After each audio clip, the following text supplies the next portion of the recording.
Hi friends, welcome to biology simplified Tamil. நான் உங்கள் செந்தில்நாதன். இந்த வீடியோவில் நம்ம என்ன பார்க்க போகிறோம் அப்படின்னா, ஃபைனலாக ஆல் இண்டியா கோட்டாவுக்கு என்ன cut off mark government medical காலேஜஸ்க்கு அக்ராஸ் இந்தியா, தமிழ்நாட்டில் இருக்கக்கூடிய 36 அரசு மருத்துவக் கல்லூரிகள், இஎஸ்ஐ, கேகே நகர், சென்னை, இந்த மாதிரி எல்லா மாநிலத்திலையும் இருக்கக்கூடிய அனைத்து அரசு மருத்துவக் கல்லூரிகள், semi government medical college, ESI, KK Nagar, Chennai மாதிரி இருக்கக்கூடிய காலேஜஸ் எல்லாத்துக்கும் சேர்த்து all India quota cut off என்ன அப்படின்னு பார்க்க போகிறோம். அதுக்கு முன்னாடி இந்த வீடியோவில் நம்ம 4 வருஷத்துக்கு 22, 23, 24, 25 2022லேருந்தே கட் ஆஃப் எப்படி இருந்து எப்படி இன்க்ரீஸ் ஆகி எப்படி குறைஞ்சிருக்கு அப்படின்னு பார்க்குறோம். இதில் பார்த்திங்கன்னா 2025ல் 24 விட கட் ஆஃப் குறைஞ்சதுக்கான 3 important reason number 1, duration. Exam duration 3 hours 20 minutes அப்படின்னு கொடுத்துருந்தாங்க போன வருஷம் வரைக்கும். இப்போது அதை திருப்பியும் 3 மணி நேரமாக ரிவைஸ் பண்ணிட்டாங்க. அப்போ அந்த 20 minutes குறையும் போது ஸ்டூடெண்ட்ஸோட மைண்ட் செட் டக்குன்னு அதுக்கு பழக்கப்படாததுனால கட் ஆஃப் மார்க் குறையிறதுக்கு ஒரு காரணமாக இருந்துச்சு. பயாலஜி என்ன தான் கொஷின்ஸ் எல்லாம் ஈஸியாக இருந்தால் கூட லென்த்தி கொஷின், அதாவது டைம் கன்சியூமிங் கொஷின்ஸாக கேட்டிருந்தாங்க நிறைய. அதனால் ஸ்டூடெண்ட்ஸுக்கு பயாலஜிக்கே டைம் அதிகமாக எடுத்துக்கிறாங்க. அதுக்கடுத்து ஃபிசிக்ஸ் அண்ட் கெமிஸ்ட்ரியில் அன்எக்ஸ்பெக்டட் கொஷின்ஸ், அதாவது ஹை வெயிட்டேஜ் சாப்டரில் கம்மியான கொஷின்ஸும் லோ வெயிட்டேஜ் சாப்டரில் அதிகமான கொஷின்ஸும் இன்க்ளூடிங் பயாலஜியில் கேட்டிருந்தது ஒரு காரணம். ஓகே, இந்த 3 ரீசன்கள்னால நமக்கு கட் ஆஃப் மார்க் கணிசமாக 2024 விட 2025 குறைஞ்சிருக்கு. Okay, last 4 year cut off அப்படின்னு பார்க்கும்போது அதோட அனாலிசிஸ் தான் இந்த வீடியோவில் பார்க்க போகிறோம். அண்ட் அந்த ரேங்க் கூட பார்த்துக்கலாம். இப்போது 2022ன்னு எடுத்துக்கிட்டால் ஓப்பனுக்கு 596 மார்க்கு, ஓபிசிக்கு 596 மார்க்கு, எக்கனாமிக்கலி வீக்கர் செக்ஷனுக்கு 595 மார்க்கு, எஸ்சி ஸ்டூடெண்ட்ஸ்க்கு 454, எஸ்டி ஸ்டூடெண்ட்ஸ்க்கு 423 இருந்தது 2022ல். 2023ல் இதுலேருந்து இன்க்ரீஸ் ஆகி ஓப்பனுக்கு 610, ஓபிசிக்கும் 610, ஓப்பனுக்கும் ஓபிசிக்கும் ஒரே கட் ஆஃப் மார்க் தான் யூஸ்வலாக இருக்குது. எக்கனாமிக்கலி வீக்கர் செக்ஷனுக்கு 607, எஸ்சி ஸ்டூடெண்ட்ஸ்க்கு 480, எஸ்டி ஸ்டூடெண்ட்ஸ்க்கு 445 இன்க்ரீஸ் ஆனிச்சு. சரிப்பா, 2024ல் 23 விட அன்எக்ஸ்பெக்டடாக பயங்கரமாக நீட் ஹிஸ்ட்ரியிலேயே நீட் 16லேருந்து நடந்துக்கிட்டு இருக்கு. 2016லேருந்து நீட் நடந்துக்கிட்டு இருக்கு. 2024ல் தான் கட் ஆஃப் உச்சத்தை போய் தொட்டுச்சு.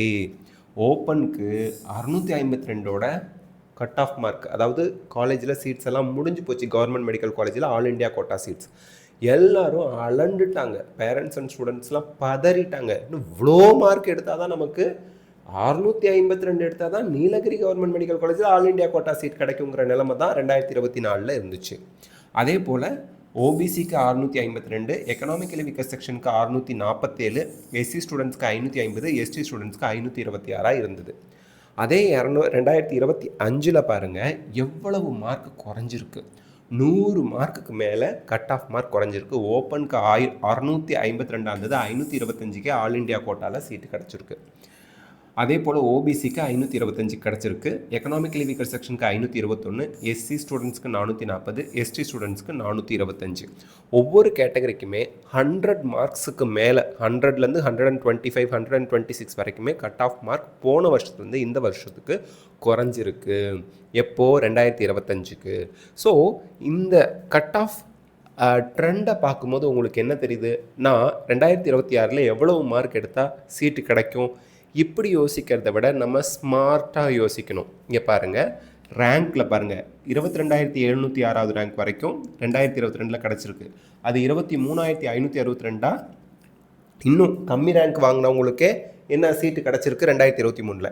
அது 25,050வது ரேங்க் வரைக்குமே 2024ல் கிடச்சிருக்கு. 2025ல் 27,332 ரேங்க் வரைக்கும் கிடச்சிருக்கு. அப்படின்னா என்ன அர்த்தம்? ஒவ்வொரு வருஷமும் சீட் இன்க்ரீஸ் பண்ணுறாங்க.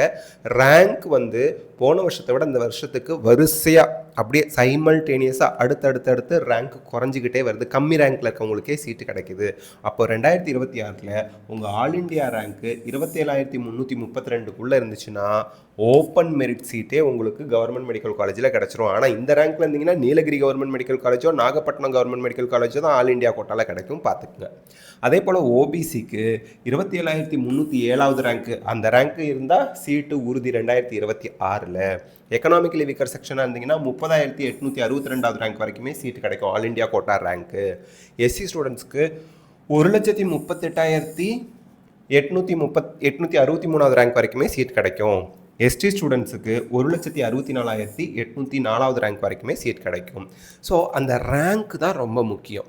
இந்த ரேங்க்கில் நம்ம வந்துட்டோம் அப்படின்னா ஆல் இண்டியா கோட்டாவில் சீட் கிடச்சிரும். ஆல் இண்டியா கோட்டா சீட்டில் கிடச்சிருச்சு அப்படின்னாலே உங்களுக்கு தமிழ்நாடு கவர்மெண்ட் கோட்டா இருக்கு இல்லையா, ஸ்டேட் கோட்டா, அதில் 200% சீட்டு உறுதின்னு ஆயிரும். அப்போ ஆல் இண்டியா ரேங்க்கு என்ன கேட்டகரின்னு பார்த்துங்க, அதுக்குள்ளே நீங்கள் வரணும். சார் நான் இந்த ரேங்க்கெல்லாம் எப்படி என்ன ஏதுன்னு ஒரே கன்ஃபியூஷனாக இருக்குது. நான் இப்போது ஒரு நீட் 2026 ஆஸ்பிரண்ட், நான் என்ன பண்ணணும்? இங்கே பாருங்கள், நீங்கள் மனசு வச்சா கண்டிப்பாக நீட் 2026 650+ எடுக்க முடியும். நீங்கள் பண்ண வேண்டியதெல்லாம் டிஸ்ட்ராக்ஷன் எல்லாம் கலட்டி ஓர வச்சுக்கிட்டு அடுத்தவங்க என்ன பண்ணுறாங்க அப்படிங்கிற கம்பேரிசனை பூரா தூக்கி குப்பை தொட்டியில் வச்சுட்டு அடுத்தவங்களை கிரிட்டிசைஸ் பண்ணுறதெல்லாம் மூட்டை கட்டி பரன் மேலே போட்டுட்டு நம்ம உண்டு நம்ம வேலை உண்டுன்னு இருந்தால் உங்கள் மார்க்கு அடுத்தடுத்த டெஸ்ட்டில் இன்க்ரீஸ் ஆகிறத நீங்கள் பார்ப்பீங்க. ஒரு நாளைக்கு நீங்கள் என்ன பண்ண போகிறீங்க அப்படிங்கிற டு டூ லிஸ்ட் அப்படிம்பாங்க. இன்றைக்கி நான் என்ன பண்ண போகிறேன், நாளைக்கு என்ன பண்ண போகிறேன் அப்படிங்கிற டு டூ லிஸ்ட் ஒவ்வொரு நாளைக்கும் நைட்டு அடுத்த நாள் என்ன பண்ண போகிறோங்கிறத ஒரு பேப்பரில் எழுதி வச்சுட்டு தூங்குங்க. அட்லீஸ்ட் அதில் 50% பண்ணிடுவீங்க. நத்திங் அப்படிங்கிறத விட சம்திங் பெட்டர் தானுங்களே. ஒன்றுமே பண்ணாமல் போயிடுவோம் டு டூ லிஸ்ட் பண்ணலன்னா. ஸோ நீங்கள் டு டூ லிஸ்ட், நான் என்னென்னலாம் பண்ண போகிறேன், என்னென்னலாம் நோட்ஸ் எடுக்க போகிறேன், எதெல்லாம் ப்ரிப்பேர் பண்ண போகிறேன், எந்தெந்த MCQஸ்லாம் என்னென்ன டாப்பிக்கில் ப்ராக்டிஸ் பண்ண போகிறேன் அப்படிங்கிறத நைட்டு எழுதி வச்சுட்டு அடுத்த நாள் பண்ண போகிறத இன்றைக்கி நைட்டு எழுதி வச்சுட்டு தூங்குங்க. அடுத்த நாள் கண்டிப்பாக ஆட்டோமேட்டிக்காக அலாம் வச்ச மாதிரி உங்கள் பிரெயின் இந்த டயத்துக்கு இதை பண்ணு, அந்த டயத்துக்கு அதை பண்ணு, டைமை வேஸ்ட் பண்ணாத அப்படின்னு உங்களை அலர்ட்டாகவே வச்சுருக்கோம். ஸோ நல்லா படிங்க, நிறைய ப்ராக்டிஸ் பண்ணுங்கள். தேவையில்லாத ஸ்ட்ரெஸ், ஆன்சைட்டி, அந்த பயம் இதெல்லாம் ஒதுக்கி வச்சுட்டு நம்ம படிக்கிறோம். கண்டிப்பாக படித்தா மார்க்கு கிடைக்கும். உழைப்பே உயர்வு, உழைப்பின்றி ஊதியம் இல்லை. கண்டிப்பாக நீங்கள் படிச்சிங்கன்னா மார்க் வரும். இதுதான் இந்த கெமிக்கல் ஈக்குவேஷன். அது மாதிரி படித்தா மார்க்கு, படிக்கலைன்னா மார்க் இல்லை அப்படிங்கிறது தான். எப்படி படிக்கிறீங்க அது ரொம்ப ரொம்ப முக்கியம். புரிஞ்சு படிங்க, கொஷின்ஸை ப்ராக்டிஸ் பண்ணுங்கள். All the best, best of luck, God bless you. இந்த வீடியோ உங்களுக்கு ஹெல்ப்ஃபுல்லாக இருந்தால் லைக், ஷேர், கமெண்ட் பண்ணுங்கள். பயாலஜி சிம்பிளிஃபைட் தமிழ் சேனலுக்கு சப்ஸ்கிரைப் பண்ணுங்கள். Because your support is our strength. Thank you.